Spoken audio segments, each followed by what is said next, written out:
नाजरीन, पाकिस्तान एक ज़रूरी मुल्क होने के बावजूद दालें भी बाहर से मंगवाता है, यानी हमें इंपोर्ट करना पड़ती है। किसी हद तक हमारे यहाँ मूंग की हालत फिर भी बेहतर है, मगर माश हमें बहुत ज्यादा इंपोर्ट करना पड़ती है। उसकी वजह एक ये है कि हमारे यहाँ जो दालों के जेर काश्त रकबा है वो बहुत कम है। दूसरा, हमारी जो फी एकड़ औसत पैदावार है वो बहुत कम है। यानी अगर हम मूंग की बात करें तो माह सिवाय पिछले 1-2 सालों के इसकी जो औसत पैदावार है वो यही कोई 6 मन 7 मन फी एकड़ है। अभी 1-2 सालों में मूंग के जेर काश्त रकबे में भी इजाफा हुआ है, और अगर हम पंजाब की बात करें तो औसत पैदावार जो है वो 9 मन फी एकड़ तक पहुंच चुकी है, मगर फिर भी हम खुद कफील नहीं हो सके।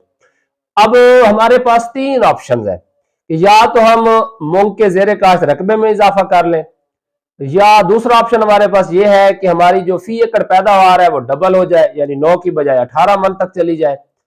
और तीसरा ऑप्शन हमारे पास बचता है कि हम इंटर क्रॉपिंग की तरफ आए, मूंग की मखलूत काश्तकारी की तरफ आए।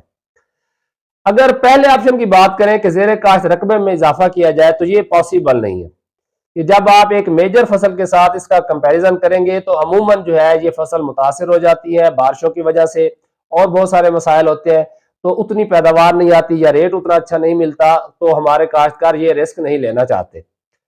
और हाँ, कुछ है ऐसे इजला जैसा कि मियाँ वाली, भक्कर, लिया, मुजफ्फरगढ़, यानी ये 4 इजलाएं जहां पर ज्यादा रकबे पर मूंग की काश्त की जाती है।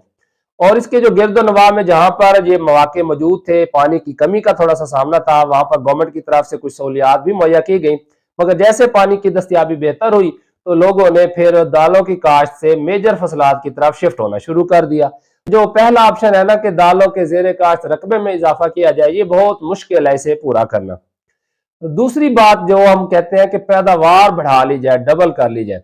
अगर तो हम खरीफ में मूंग काश्त करते हैं तो अमूमन जो है वो हमारी इतनी पैदावार नहीं आती, क्योंकि हमारे ज्यादातर काश्तकार जो है वो मैकेनिकल फार्मिंग की तरफ तो है नहीं, बल्कि हमारे यहाँ वही है कि हमने छट्टा कर दिया, खाद दे दी ना दी, बस इसी तरह। यानी हम प्रॉफिटेबल फार्मिंग नहीं करते कि उसे पोटाश भी दें, उसे फास्फोरस भी पूरी दें, बीमारियों का ख्याल रखें, कीड़ों का ख्याल रखें, तभी जाके एक अच्छी पैदावार हम हासिल कर सकते हैं। मगर ड्रिल काश्त की तरफ आके चौपा लगाकर बर वक्त काश्त को यकीनी बना के अच्छी अकसाम काश्त करके फिर उसके बाद बीमारियों और कीड़ों का मौसर तदारुक करके हम पैदावार में बेहतरी ला सकते हैं। मगर जो सबसे आसान और काबिल अमल ऑप्शन है हमारे पास वो है मखलूत काश्तकारी।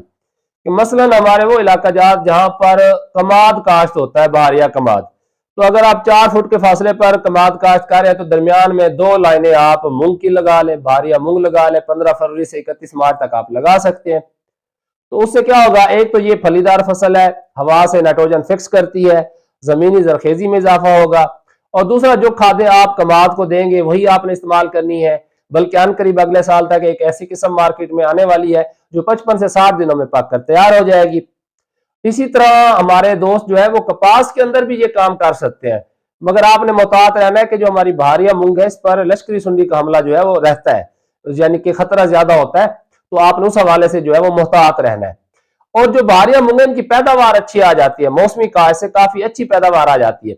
और क्योंकि उस वक्त जो मौसमी काश्त है उसे अभी देर होती है तो मार्केट में ये पहले आते हैं, तो रेट भी उस वक्त अच्छा चल रहा होता है। तो इसीलिए आप तमाम काश्तकार दोस्तों से गुजारिश है कि आप ज्यादा नहीं, सिर्फ तजर्बे की बुनियाद पर, सिर्फ अपने लिए ही सही 2 कनाल 1 बीघा या 1 एकड़ से स्टार्ट करें मखलूत काश्तकारी। उसे आप समझना भी शुरू कर देंगे, आपको उसके फायदे भी नजर आना शुरू हो जाएंगे, और आहिस्ता आहिस्ता फिर इसे आप बढ़ा सकते हैं। तो अगर हम में से हर काश्तकार कम अज कम अपने खानदान के लिए ही ये दाल पैदा करना शुरू कर दे तो हम इंपोर्ट से बच सकते हैं।